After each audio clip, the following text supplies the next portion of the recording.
Good afternoon to all of you and welcome to all of you in OCIS PCS channel. कैसे हैं आप लोग? Hope से सभी अच्छे होंगे, पढ़ाई भी काफ़ी बेहतर चल रही होगी। तो आज की क्लास में देख लेते हैं कौन कौन से इंपॉर्टेंट न्यूज़ है, इन्फॉर्मेशन है, समाचार है। इसके अलावा कुछ इंपॉर्टेंट पॉइंट्स देखेंगे एंड एट द एंड हम लोग MCQs पर आएंगे। तो चलिए बढ़ते हैं की तरफ, देखते हैं आज की क्लास के मोस्ट इंपॉर्टेंट इशूज़ क्या क्या हैं। फर्स्ट इन्फॉर्मेशन है, दीपिका सोरेन को अंशुता लकड़ा पुरस्कार दिया गया है। यह पुरस्कार उन्हें क्यों दिया गया है? तो यह पुरस्कार उन्हें 2023 के शानदार प्रदर्शन के लिए दिया गया है। 2023 में क्या हुआ था? शानदार प्रदर्शन के लिए उन्हें यह पुरस्कार दिया गया है। नाउ दीपिका सोरेन, इनका संबंध किससे है? तो इनका संबंध है भारतीय महिला हॉकी टीम से इनका संबंध है, यानी भारतीय महिला हॉकी टीम की एक खिलाड़ी हैं। इनके बारे में अनदर इंफॉर्मेशन ध्यान रखिएगा, इन्होंने महिला junior Asia cup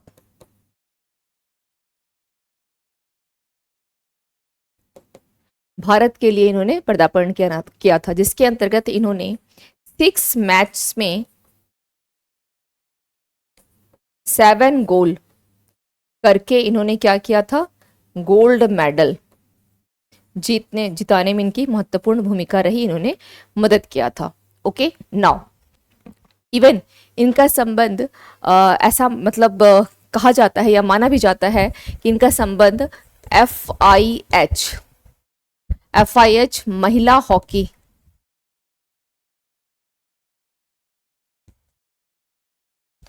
5S world cup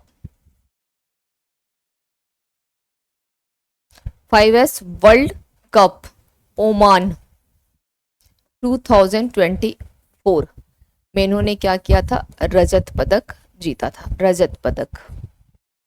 ठीक है, तो इनका संबंध इस टीम से भी है, जिसके अंतर्गत उन्होंने किसमें? तो FIH महिला hockey 5S world cup Oman 2024 में इन्होंने कौन सा जीता था? तो इन्होंने रजत पदक जीता था। तो ये इनके बारे में कुछ इनकी उपलब्धि के साथ साथ इनको जो पुरस्कार दिया गया है, तो इन्हीं सब प्रदर्शन के आधार पर इनको अंशुता लकड़ा पुरस्कार दिया गया है। Come to the next, Telangana में 3 नए पुरातात्विक स्थल की खोज की गई है, और वह इस प्रकार के क्वेश्चंस को आपकी हिस्ट्री में भी पूछ सकता है और करंट अफेयर्स में भी पूछा जा सकता है। तो ध्यान रखिएगा, हिस्ट्री सेक्शन के लिए भी महत्वपूर्ण है और करंट अफेयर्स के लिए भी यह महत्वपूर्ण है। चलिए, तेलंगाना के किन 2 जिलों में? तो ध्यान रखिएगा, तेलंगाना का एक है आपका मुलुगु डिस्ट्रिक्ट, ठीक है, मुलुगु डिस्ट्रिक्ट, और दूसरा है आपका भद्राद्री, ओके, कोठा गुडैम, ओके। तो इन दोनों जिले में क्या किया गया है? कोठागुडैम और भद्राद्री, इन दोनों जिलों, भद्राद्री कोठागुडैम, और दूसरा क्या है? दूसरा है आपका मुलुगु डिस्ट्रिक्ट। यानी इन दोनों डिस्ट्रिक्ट में क्या की गई है? तो किसका पता चला है? 3 नए पुरातात्विक स्थल। और पुरातात्विक स्थल में क्या पाया गया है? तो यहाँ पाया गया है लौह युग के महापाषाण, ओके, लौह युग के महापाषाण। और यहाँ क्या पाया गया है? क्या होगा? 2 रॉक आर्ट पाए गए हैं, 2 रॉक आर्ट यहाँ पाए गए हैं। ठीक है, स्थलों की खोज की गई है, और जिसका नाम क्या है? देवरल बंद भी कहा जाता है। इस आर्ट को देवरल बंद मूला के नाम से भी इसे जाना जाता है। देवरल बंद के नाम, मूला के नाम से भी इसे जाना जाता है। और यह एक प्रकार का क्या है? इसमें केवल जानवरों का ही चित्रण मिला है, इसमें केवल जानवरों का चित्रण मिला है, जानवरों का चित्रण, जिसका टाइम पीरियड कब से कब तक रहा है? तो 8000 से लेकर 3000 BC तक रहा है, 8000 से लेकर 3000 BC तक रहा है। ओके, चलिए नेक्स्ट है, रूस भारत ने नई दिल्ली में एक बड़े अनुसंधान केंद्र को संचालित करने के लिए एक समझौते पर हस्ताक्षर किया है। तो यहाँ ध्यान रखना है कि रूस और भारत के बीच में है। तो रूस की कौन सी है, किसके साथ हुआ है? Higher school of economics plus Bharat की कौन सी है? DU, यानी दिल्ली यूनिवर्सिटी, इन दोनों के बीच में क्या किए गए हैं, अभी एक MOU किया गया है या हस्ताक्षर किया गया है। किसको लेकर के है, तो एक बड़े अनुसंधान केंद्र को संचालित कहाँ किया जाएगा, नई दिल्ली में किया जाएगा।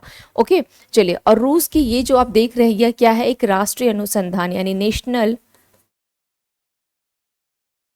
रिसर्च यूनिवर्सिटी, या क्या है, हायर स्कूल ऑफ इकोनॉमिक्स रूस में स्थित एक नेशनल रिसर्च यूनिवर्सिटी है। ओके एक्चुअली हुआ क्या था, अभी रिसेंटली अप्रैल मंथ में ही 11 से 13 अप्रैल तक भारत और नई दिल्ली, जो भारत के मतलब कहने का मतलब ये कि रूस और भारत इन दोनों के बीच का जो नई दिल्ली में क्या किया गया था, एक भारत शिक्षा शिखर सम्मेलन का आयोजन किया गया था। ओके कब हुआ था, तो 11 से 13 अप्रैल के बीच में नई दिल्ली में भारत शिक्षा शिखर सम्मेलन की क्या की गई थी, एक सम्मेलन आयोजित की गई थी। इस सम्मेलन में करीब 16 रशियन यूनिवर्सिटीज़ ने पार्टिसिपेट किया था इस सम्मेलन में।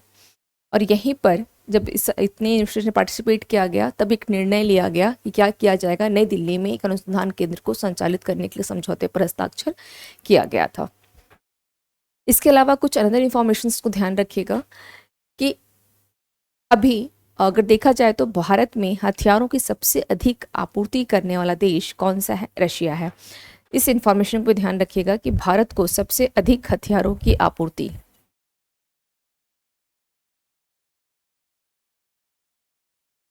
भारत को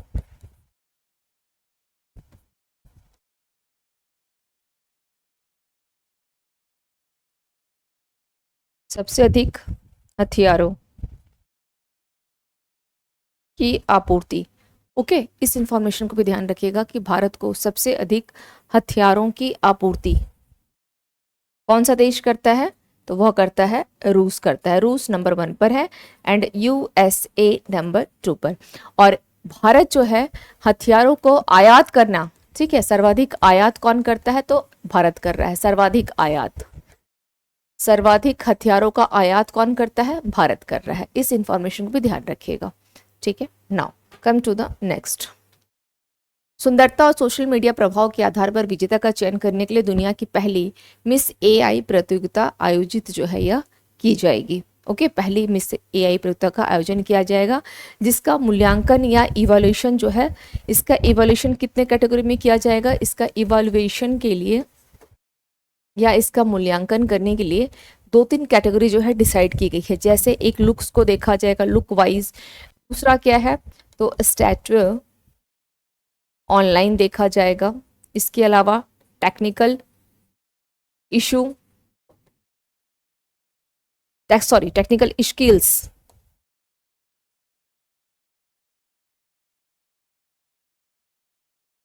technical skills use to create them. Okay technical skills use to create them, तो ये देखा जाएगा। तो ये 3 प्रक्रिया है इसके मूल्यांकन करने का या इसका इवैल्यूएशन करने का। इसके लिए इस प्रतियोगिता में कितने मेंबर्स होंगे, इसके पैनल का जो गठन किया गया है 4 मेंबर्स पैनल का गठन किया गया है। इस 4 मेंबर्स में से 2 आपके जजेस होंगे और 2 आपके मेंबर होंगे। 2 मेंबर्स हैं और 2 इसमें जजेस का जो है होंगे, ठीक है। चलिए इसको ध्यान रखिएगा। और 2 ये जज और मेंबर्स के बारे में थोड़ा सा हम लोग जानकारी देख लेते हैं कि क्या क्या दिया गया है। तो जो जज की बात की गई है, ओके इसमें जो जजों को लेकर के बात किया गया है वह कैसे, इनका क्या आधार है, कौन कौन होंगे। जो 2 जज की बात की गई है, एक आपके होंगे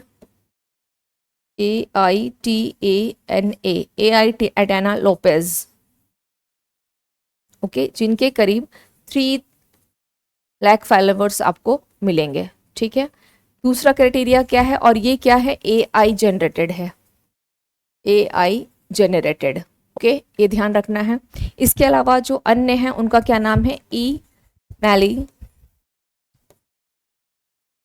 पैलीग्रीनिक, ओके पैलीग्रीनिक। इनका क्या है, इनके भी करीब 2.5 लाख क्या है इंस्टाग्राम पर फॉलोवर्स है, तो ये हो गए जज की कैटेगरी। अब बात आती है 2 मेंबर्स को लेकर के। तो 2 मेंबर्स कैसे होंगे, जो 2 मेंबर्स हैं, 2 मेंबर्स, ये 2 मेंबर्स की कैटेगरी क्या है, कौन कौन होंगे, एंड्रयू ब्लोच जो कि एक कौन है, एंटरप्रेन्योर है, यानी उद्यमी, एंटरप्रेन्योर। और दूसरे कौन है, सैली एंड फॉसेट। ओके, ये कौन है, तो ब्यूटी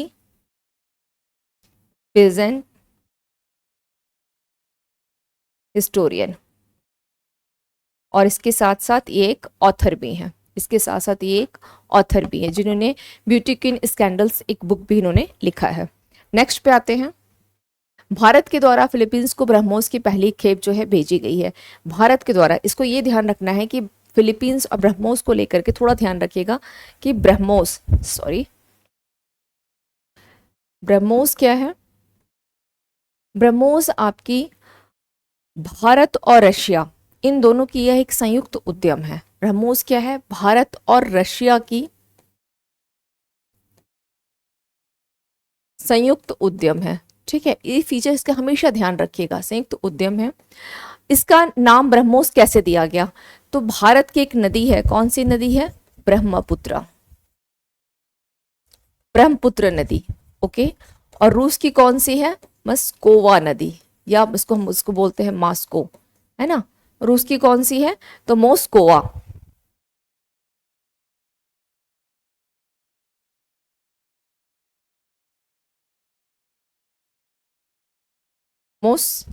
क्या हो गया, कवा नदी। ठीक है, इन दोनों नदियों के नाम से क्या बना है, तो ब्रह्मोस मिसाइल का नाम दिया गया है। ब्रह्मपुत्र नदी और आपकी क्या हो जाएगी, यह मॉस्कोवा नदी, इन दोनों को मिलाकर के ब्रह्मोस नाम दिया गया। ब्रह्मोस की स्पेशलाइजेशन ये है कि ये जमीन से भी, कहाँ कहाँ से इसे लॉन्च, जमीन हो, चाहे पनडुब्बी हो, या आपका समुद्र हो, या आपकी पोत हो, समुद्र हो, पोत, या हवाई जहाज, इसे कहीं से भी क्या किया सकता है, लॉन्च जो है किया जा सकता है, इसे लॉन्च किया जा सकता है। ठीक है, नाउ तो ये हो गई ब्रह्मोस के रिगार्डिंग। इसकी तो अगर देखा जाए तो इसकी मारक क्षमता भी करीब कितनी है, इसकी मारक क्षमता 290 किलोमीटर है, इसकी मारक क्षमता। ठीक है, चलिए, और ये किस प्रकार की मिसाइल है, तो सुपरसोनिक क्रूज मिसाइल है। कैसी है, super sonic cruise missile. Okay, cruise missile है, तो ये ध्यान रखना है। नाउ अब बात आती है कि आखिर जब ये फिलीपींस ने इसको मतलब पहला खेप भेजा गया, इसके पीछे एक स्टोरी ये है। सपोज ये आपका चाइना हो गया, ठीक है, यहाँ हम लोग देख लेते हैं थोड़ा सा। ये हमारा चाइना हो गया, ये हमारा छोटा सा कंट्री हो गया फिलीपींस, और ये हमारा हो गया दक्षिणी चीन सागर। चीन कभी नहीं चाहेगा कि उसके आसपास कोई एक स्ट्रॉन्ग पावरफुल कंट्री जो है डेवलप हो, तो चीन इसका विरोध कर रहा था इस सुपरसोनिक का, जब इसने समझौता किया था भारत के साथ। तो खैर, तो दक्षिणी चीन सागर में यहाँ पर आप देखेंगे फिलीपींस में, तो एक है स्पा करली द्वीप, और इसी द्वीप को लेकर के क्या चल रहा है, इसी द्वीप को लेकर के इस द्वीप को लेकर के इन दिनों विवाद चल रहा है। इस द्वीप को लेकर के क्या चल रही है, विवाद चल रही है फिलीपींस की, और दक्षिणी चीन सागर जो है इसको लेकर के विरोध भी कर रहा है, इवन पूरा चाइना ही इसका विरोध कर रहा है। अब फिलीपींस ने भारत के साथ ये समझौता कब किया था, तो भारत समझौता किया था इसने जनवरी 2022 में। ठीक है, किसके लिए समझौता किया था, ब्रह्मोस के लिए समझौता किया था। करीब कितने मिलियन का था, 2966 करोड़ या 375 मिलियन डॉलर का इसने यह समझौता किया था जनवरी 2022 में। तो ये ओवरऑल ये आपके पास एक इंफॉर्मेशन हो गई। डीआरडीओ द्वारा एलसीए तेजस MK-1A संस्करण, यानी इसका लेटेस्ट अपग्रेडेड वर्जन है 1A, हाल को स्वदेशी उड़ान नियंत्रण मॉडल सौंपे गए। तो किसके द्वारा निर्मित किया गया, डीआरडीओ के द्वारा इसको हाल को सौंपा गया है। और इसका जो पूरा नियंत्रण जो मॉड्यूल है, इसका प्रोडक्शन कहाँ किया गया है, तो लखनऊ हाल में, एक्चुअली लखनऊ हाल, इसका पूरा प्रोडक्शन जो है वहीं किया गया है, इसका उत्पादक वहीं था यह। ठीक है, नाउ हाल को लेकर अगर बात की जाए तो हाल यानी इसकी 1940 में इसकी स्थापना की गई थी, कहाँ पर, Bengaluru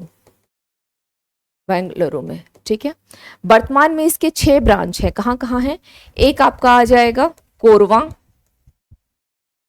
UP, Lucknow UP, Kanpur, UP. तो 3 तो इसके यूपी में हो गए। रेस्ट ऑफ 4 देख लेते हैं कहाँ कहाँ होगा। एक आपका आ जाएगा कोरापुट, उड़ीसा, हैदराबाद, तेलंगाना हो गया। इसके अलावा बेंगलोर, कर्नाटका एंड नासिक, नासिक यानी महाराष्ट्र। ठीक है, चलिए, तो ये हो गई आपकी ये इंफॉर्मेशन। यहाँ पर स्वदेशी जो है किसका टेस्टिंग किया गया, उड़ान नियंत्रण मॉडल का जो है इसको किसको सौंपा गया है, तो हाल को सौंपा गया। क्लियर। चलिए, प्रौद्योगिकी के विकास में एएफएमएस, एएफएमएस यानी armed forces medical service, medical service, okay. और आईआईटी, इन दोनों के बीच में क्या किया गया है, समझौता हुआ है। आईआईटी कानपुर के बीच समझौता किया गया। समझौता क्या किया गया, इसका उद्देश्य क्या रहा, दूर दराज के इलाकों में सैनिकों के सामने आने वाली जो स्वास्थ्य की समस्याएं होती हैं, ठीक है, इसका उद्देश्य क्या रहा, तो दूर दराज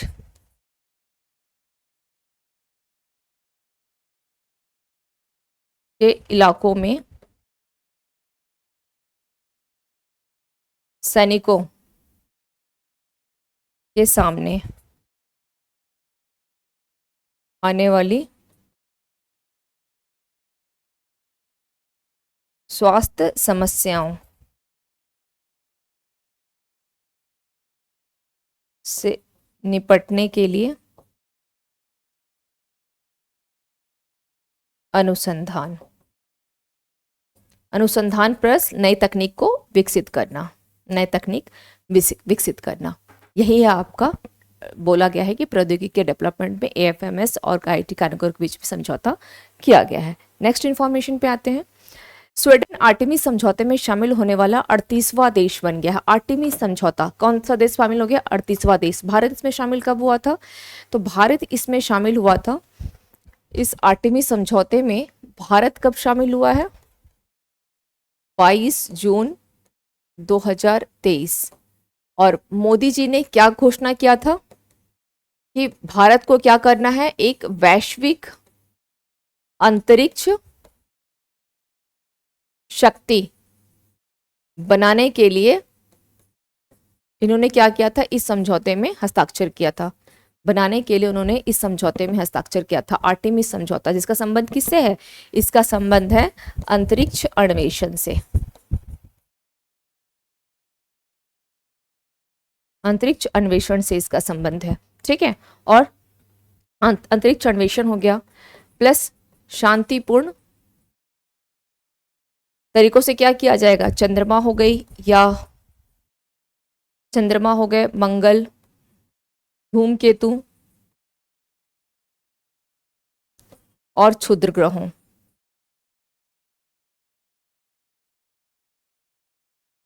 के उपयोग में सहयोग करने के लिए, ठीक है, सहयोग करने के लिए इसमें समझौता किया गया था। इसके अलावा मंगल पे हो गया या खगोलीय पिंडों पर, इन सभी पर अंतरिक्ष यात्रियों को उतारना भी इसके उद्देश्य में शामिल है। Now come to the next. Meta ने लामा 3 और रियल टाइम इमेज जनरेटर का अनावरण किया है। मेटा के द्वारा किया गया है। नाउ क्यों किया गया है, इसका उद्देश्य क्या है, तो एआई के तेजी से विकसित हो, जस्ट ए मिनट, इसका उद्देश्य क्या है, एआई के तेजी से विकसित हो रहे क्षेत्र में, तेजी से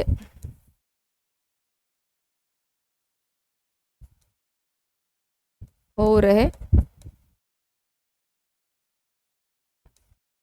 क्षेत्र में ओपन एआई के साथ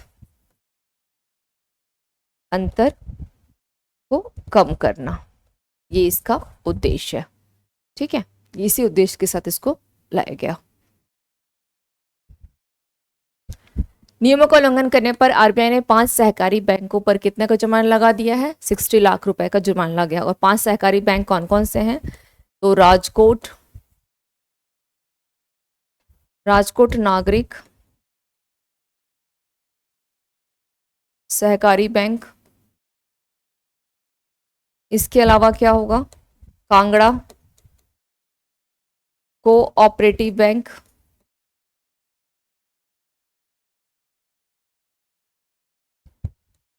राजधानी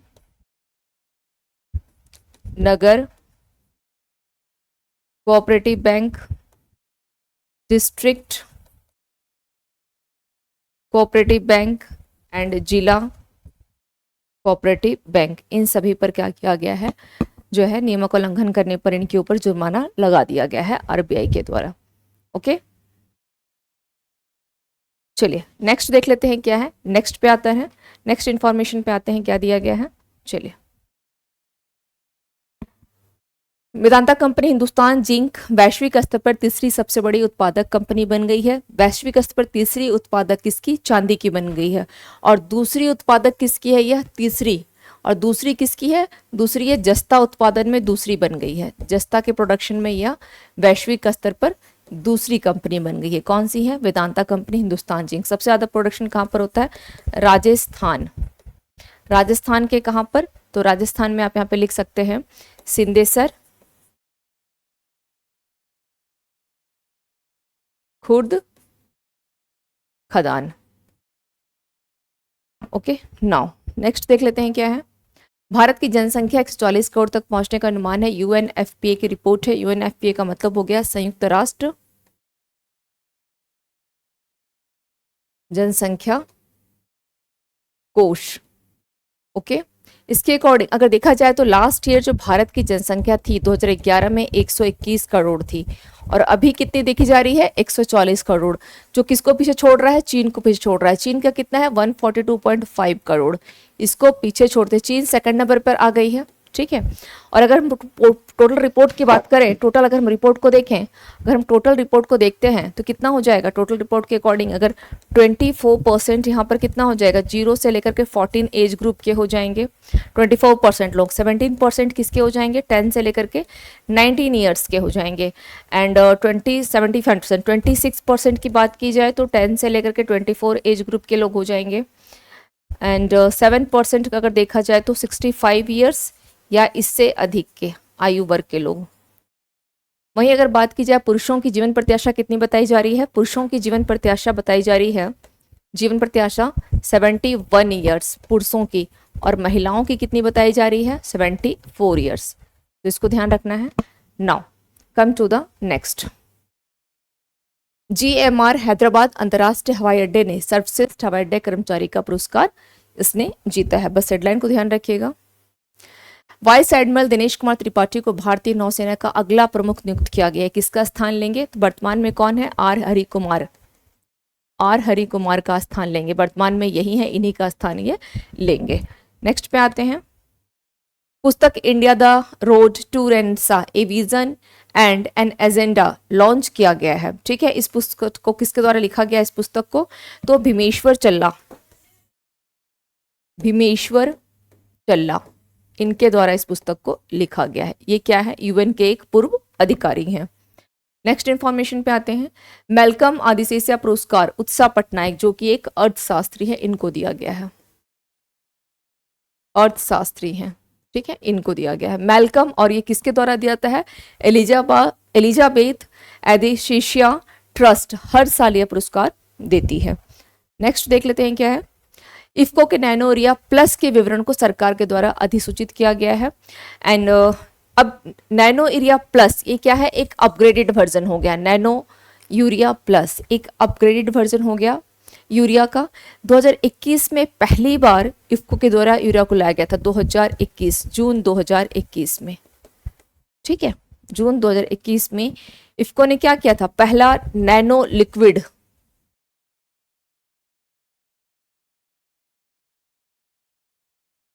यूरिया, इसको लॉन्च किया गया था किसके द्वारा? इफ्को के द्वारा। और फिर अप्रैल 2023 में यानी लास्ट ईयर 2023 में नैनो डीएपी इसको लाया गया, नैनो डीएपी, डीएपी इस उर्वरक को लॉन्च किया गया। ठीक है, नाउ नेक्स्ट है डीआरडीओ ने स्वदेशी प्रौद्योगिकी क्रूज मिसाइल का सफल उड़ान जो परीक्षण किया, कहां से किया? तो उड़ीसा के चांदीपुर से किया, उड़ीसा के चांदीपुर से इस परीक्षण को किया गया है। क्लियर? तो हम लोग के लास्ट में जो भी पेंडिंग्स रह गए थे सभी इन्फॉर्मेशन आज तक कंप्लीट हो गई। अब आज से कल मॉर्निंग से जो क्लास चलेगी आप लोगों की लाइव क्लास होगी कल मॉर्निंग से, वो एज यूजुअल जैसे पहले चलती थी डेली अपग्रेडेड करंट अफेयर्स को मिलेगी एंड एमसीक्यूज वगैरह सभी चीज़ें वहाँ मिल पाएंगी। ठीक है, तो मिलते हैं फिर कल की क्लास में हम लोग नए इन्फॉर्मेशन के साथ। Thank you to all of you and have a nice day.